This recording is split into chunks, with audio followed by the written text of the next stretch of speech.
চৰাইদেউ একাডেমীৰ সমূহ ছাত্ৰ ছাত্ৰীক আজিৰ ভিডিঅ'টোলৈ স্বাগতম জনাইছোঁ। আজিৰ ভিডিঅ'ত মই ক্লাছ 10 ছায়েন্সৰ চেপ্টাৰ 1 ৰাসায়নিক বিক্ৰিয়া আৰু সমীকৰণ এই পাঠটোৰ ওৱান শ্বট ভিডিঅ' লৈ আহিছোঁ। এই ভিডিঅ'টোতে চেপ্টাৰটোৰ সকলোবোৰ নোট আলোচনা কৰা হ'ব। যদি তোমালোকক এই নোটখিনিৰ PDF দৰকাৰ হৈছে তেন্তে আমাৰ ডেছক্ৰিপশ্যনত গ'লে তোমালোকে পাই যাবা।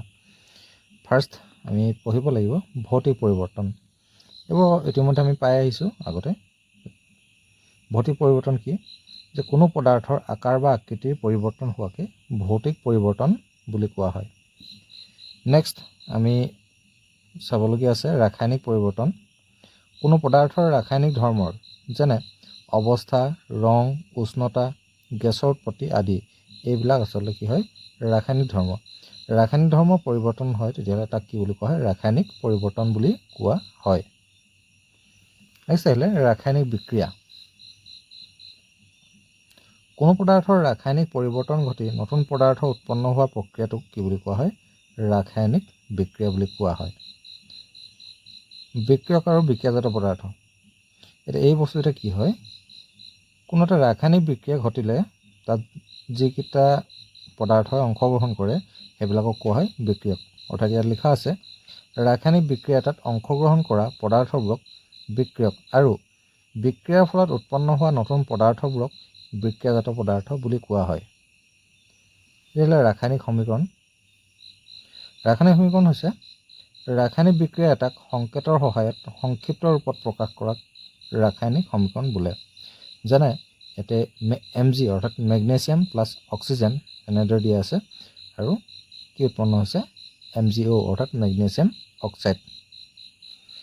ৰাসায়নিক সমীকৰণ লিখাৰ নিয়ম। এতিয়া ৰাসায়নিক সমীকৰণ এটা কেনেদৰে লিখা হয়? ইয়াত যিহেতু লিখা আছে মেগনেছিয়াম আৰু অক্সিজেনৰ মাজত বিক্ৰিয়া ঘটি মেগনেছিয়াম অক্সাইড উৎপন্ন হৈছে, ইয়াত লিখাৰ নিয়মখিনি ইয়াত দিয়া আছে। ৰাসায়নিক বিক্ৰিয়া এটাৰ বিক্ৰিয়ক আৰু বিক্ৰিয়াজাত পদাৰ্থৰ মাজত এডাল কাঁড় চিন দিয়া হয়। এই চিনডাল দেখা পাইছেনে? এডাল কাঁড় চিন দিয়া আছে বিক্ৰিয়ক আৰু বিক্ৰিয়াজাত পদাৰ্থৰ মাজত। কাঁড় চিনৰ মূৰটো বিক্ৰিয়াজাত পদাৰ্থৰ ফালে থাকে আৰু ই বিক্ৰিয়াটোৰ দিশ বুজায়। অৰ্থাৎ ইয়াত কাঁড় চিনডাল কোনফালে আছে? সোঁফালে আছে। অৰ্থাৎ মেগনেছিয়াম অক্সাইড হৈছে বিক্ৰিয়াজাত পদাৰ্থৰ। অৰ্থাৎ ইহঁতকেইটাৰ মাজত বিক্ৰিয়া ঘটি মেগনেছিয়াম অক্সাইড গঠন হৈছে, সেয়াই এই কাঁড় চিনডালে নিৰ্দেশ দিছে। কাঁড় চিনৰ বাওঁফালে বিক্ৰিয়কবোৰ আৰু সোঁফালে বিক্ৰিয়াজাত পদাৰ্থবোৰ লিখা হয়। বাওঁহাতে কি লিখা হয়? বিক্ৰিয়ক আৰু সোঁফালে বিক্ৰিয়াজাত পদাৰ্থ। বেলেগ বেলেগ বিক্ৰিয়ক আৰু বিক্ৰিয়াজাত পদাৰ্থৰ মাজত যোগ চিন দিয়া হয়। এতিয়া দেখা গৈছে মেগনেছিয়াম আৰু অক্সিজেন এই দুটাৰ মাজত এডাল যোগ চিন দিয়া আছে। এনেদৰে যদি বিক্ৰিয়াজাত পদাৰ্থটো দুটা বা ততোধিক থাকিলেহেঁতেন তেতিয়াহ'লে প্লাছ চিন দিয়া হ'লহেঁতেন।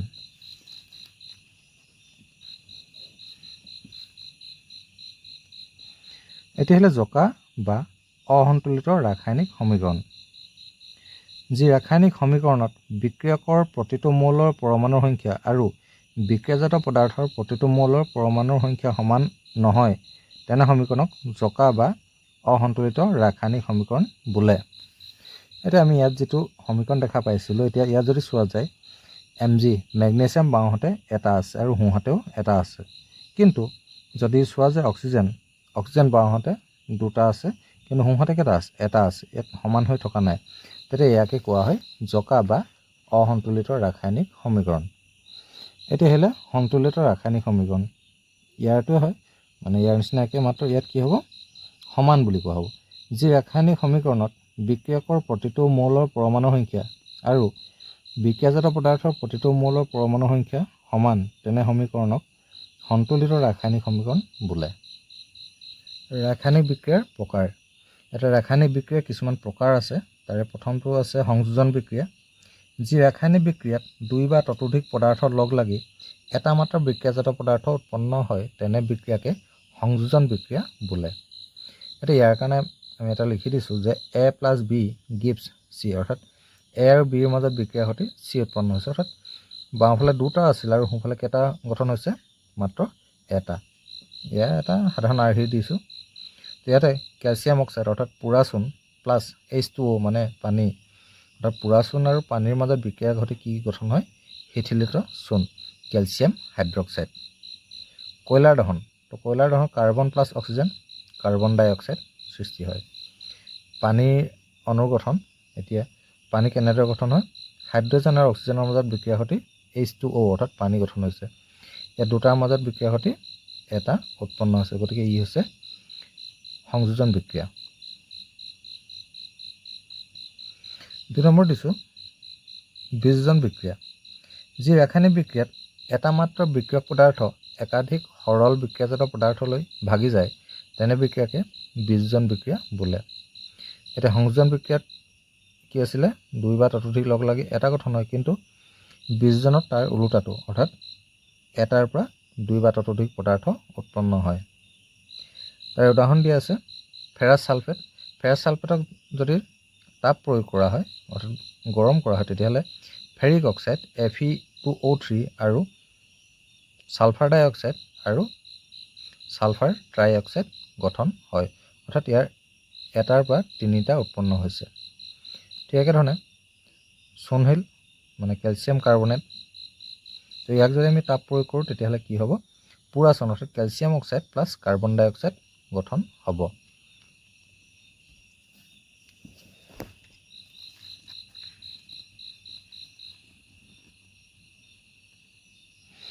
নেক্সট আছে অপসৰণ বিক্ৰিয়া, যি ৰাসায়নিক বিক্ৰিয়াত এটা মৌলই আন এটা মৌলক তাৰ যৌগৰ পৰা অপসাৰিত কৰে, তেনে বিক্ৰিয়াকে অপসৰণ বিক্ৰিয়া বোলে। ধৰি লৈছোঁ A+BC অৰ্থাৎ B আৰু C দুটা মৌলৰ লগ লাগি এটা যৌগ গঠন কৰিছে। এ মৌলটোৱে কি কৰিছে, BCৰ যিটো যৌগ সেই যৌগটোৰ পৰা বিক আঁতৰাই পিনে এ আৰু চিয়ে এটা যৌগ গঠন কৰিছে, অৰ্থাৎ বিক অপসাৰিত কৰি পঠিয়াইছে, গতিকে ইয়াক কোৱা হয় অপসাৰিত কৰা অৰ্থাৎ অপসৰণ বিক্ৰিয়া, বা ইয়াক প্ৰতিস্থাপন বিক্ৰিয়া বুলিও কোৱা হয়। তাৰ উদাহৰণস্বৰূপে ইয়াত দি আছে Fe মানে ফেৰাছ অৰ্থাৎ iron plus copper sulphate.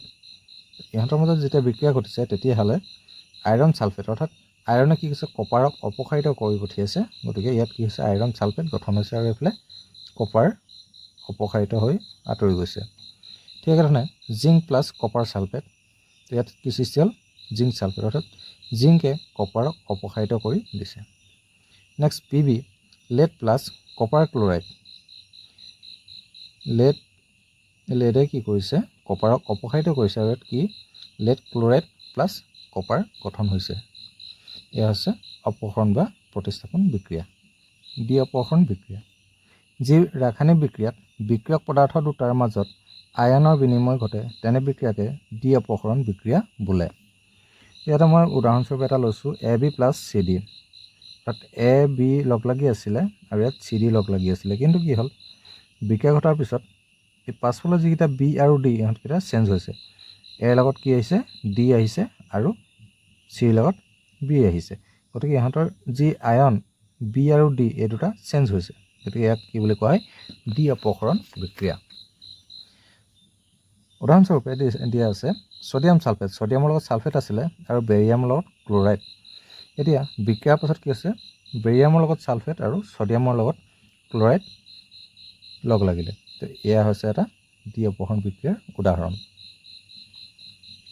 Redox বিক্ৰিয়া, তো ৰেডক্স বিক্ৰিয়া বুজিবলৈ হ'লে আমি ইয়াত দুটা কথা বুজি ল'ব লাগিব, জাৰণ আৰু বিজাৰণ। কোনো ৰাসায়নিক বিক্ৰিয়াত যদি এটা পদাৰ্থই অক্সিজেন লাভ কৰে বা হাইড্ৰজেন হেৰুৱায়, তেতিয়া পদাৰ্থটোক জাৰিত হোৱা বোলে, আৰু যদি এটা পদাৰ্থই অক্সিজেন হেৰুৱায় বা হাইড্ৰজেন লাভ কৰে, তেতিয়া পদাৰ্থটোক বিজাৰিত হোৱা বোলে। এতিয়া আহিলে ৰেডক্স বিক্ৰিয়া, অৰ্থাৎ যি ৰাসায়নিক বিক্ৰিয়াত এটা বিক্ৰিয়ক পদাৰ্থ জাৰিত হওঁতে আন এটা পদাৰ্থ বিজাৰিত হয়, তেনে বিক্ৰিয়াকে জাৰণ বিজাৰণ বা ইংলিছত ৰেডক্স বিক্ৰিয়া বোলা হয়। এটা উদাহৰণ দিয়া হৈছে কপাৰ অক্সাইড প্লাছ হাইড্ৰজেন, তো ইহঁতৰ মাজত বিক্ৰিয়া ঘটাৰ পিছত কি হৈছে, কপাৰ অপসাৰিত হৈছে আৰু এইফালে H2O অণু গঠন হৈছে, অৰ্থাৎ কপাৰৰ পৰা অক্সিজেন আঁতৰিছে আৰু হাইড্ৰজেনৰ লগত অক্সিজেন যোগ হৈছে, গতিকে হাইড্ৰজেনৰ লগত অক্সিজেন যোগ হোৱাৰ কাৰণে এইটো হৈছে জাৰণ, আৰু কপাৰ অক্সাইডৰ পৰা অক্সিজেন আঁতৰিছে, গতিকে কপাৰ অক্সাইড বিজাৰিত হৈছে। তো তেনেকুৱাকৈ ইয়াত আৰু দুটা উদাহৰণ দি আছে, চাই ল'বা।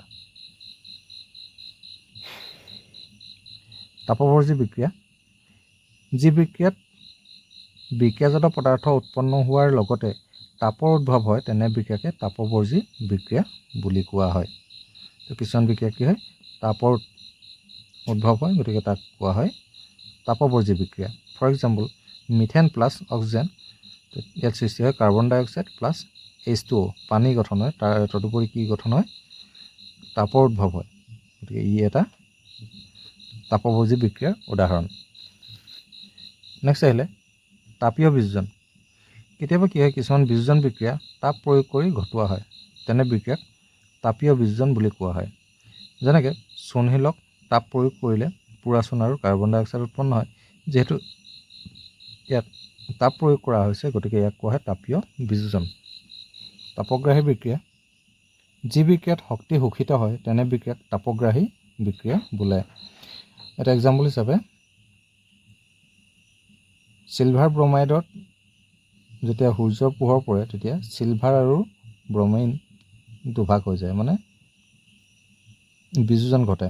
তো ইয়াতে সূৰ্যৰ পোহৰটো ইয়াত শোষণ কৰিলে, সেয়ে ইয়াক কোৱা হয় তাপগ্ৰাহী বিক্ৰিয়া, অৰ্থাৎ তাপ গ্ৰহণ কৰে। এতিয়া আৰু দুটা টপিক আছে, ক্ষয়ীভৱন আৰু দুৰ্গন্ধিতা। ক্ষয়ীভৱন হৈছে ধাতু এটা তাৰ চৌপাশৰ বিভিন্ন পদাৰ্থ যেনে জলীয় বাষ্প, এচিড আদিৰে আক্ৰান্ত হৈ ক্ষয় ঘটে, আৰু এই আক্ৰান্ত হোৱা প্ৰক্ৰিয়াটো কোৱা হয় ক্ষয়ীভৱন। যেনে লোৰ ওপৰত মামৰে ধৰা, অৰ্থাৎ ৰঙচুৱা মুগা বৰ্ণৰ চামনি পৰে, চিলভাৰৰ ওপৰত ক'লা চামনি, কপাৰৰ ওপৰত সেউজীয়া চামনি আদিবিলাক হৈছে ক্ষয়ীভৱনৰ উদাহৰণ। নেক্সট আহিলে দুৰ্গন্ধিতা। দুৰ্গন্ধিতা হৈছে তেল আৰু চৰ্বি থকা খাদ্যবস্তুবোৰ বায়ুৰ সংস্পৰ্শত থাকিলে অক্সিজেনৰ লগত বিক্ৰিয়া কৰে, ফলত জাৰণ ঘটি দুৰ্গন্ধি হয়। ইয়াকে দুৰ্গন্ধিতা বা ইংলিছত ৰেঞ্চিডিটি বোলে। দুৰ্গন্ধিতাৰ পৰা বাচিবলৈ খাদ্যবস্তুবোৰ বায়ুৰুদ্ধ পাত্ৰত ৰখা হয়, ফলত জাৰণ মন্থৰ হয়। তেল আৰু চৰ্বি থকা খাদ্যবস্তুবোৰ যেনে চিপছ, এইবিলাক কি কৰা হয় নাইট্ৰজেনৰ উপস্থিতিত পেকেটত ভৰোৱা হয়, আৰু নাইট্ৰজেনক প্ৰতিজাৰক পদাৰ্থ বুলি কোৱা হয়, অৰ্থাৎ জাৰণ মন্থৰ কৰিবৰ কাৰণে। ফলত খাদ্যবস্তু বহুদিনলৈ ভালে থাকে। আৰু এটা টপিক আছে, এই টপিকটো হৈছে ৰাসায়নিক সমীকৰণ সন্তুলন কৰাৰ নিয়ম। এতিয়া ৰাসায়নিক সমীকৰণ কেনেদৰে সন্তুলন কৰা হয়, ইয়াত এটা উদাহৰণ দি আছে ফেৰাছ প্লাছ H2O পানী, ইয়াত ফেৰিক অক্সাইড প্লাছ H2O। এনেদৰে এটা বিক্ৰিয়া গঠন হৈছে। এই বিক্ৰিয়াটোত যদি চোৱা যায় বিক্ৰিয়ক আৰু বিক্ৰিয়াজাতত পৰমাণুৰ সংখ্যাবিলাক ইয়াত লিখি থৈ দিয়া আছে। বিক্ৰিয়কত Fe মানে আইৰণ, এইফালে আছে 1, এইফালে আছে 3। বিক্ৰিয়কত আছে এইফালে হাইড্ৰজেন 2টা আৰু বিক্ৰিয়াজাতত 2টা, ঠিকে আছে। অক্সিজেন বাওঁফালে এটা, অৰ্থাৎ বিক্ৰিয়কত এটা আছে আৰু বিক্ৰিয়াজাতত 4টা আছে। এতিয়া এইখিনি যিহেতু সংখ্যাকেইটা মিলি থকা নাই, এইটো সন্তুলিত হৈ থকা নাই। সন্তুলন কৰিবলৈ হ'লে প্ৰথমতে কি কৰা হয়, এই যিবিলাক মৌল বা যৌগ এইবিলাক আছে, অৰ্থাৎ পদাৰ্থবিলাকক একোটাকৈ বাকচ বনাই লোৱা। তাৰ অৰ্থ হৈছে বাকচৰ ভিতৰত আমি একো চেঞ্জ কৰিব নোৱাৰোঁ। এতিয়া এই সংখ্যাখিনি যে লিখা আছে, এই সংখ্যাখিনিৰ ভিতৰত আটাইতকৈ ডাঙৰ সংখ্যাটো কি 4, গতিকে আমি 4টোক মিলাবলৈ চেষ্টা কৰোঁ। এইফালে 4 আছে, এইফালে 1 আছে, 1 4 গুণ 4, গতিকে বাওঁফালে অক্সিজেন ক'ত আছে তাৰ লগত 4টা লগ লগাই দিম, অৰ্থাৎ ইয়াত 4টা লগ লগাই দিলোঁ।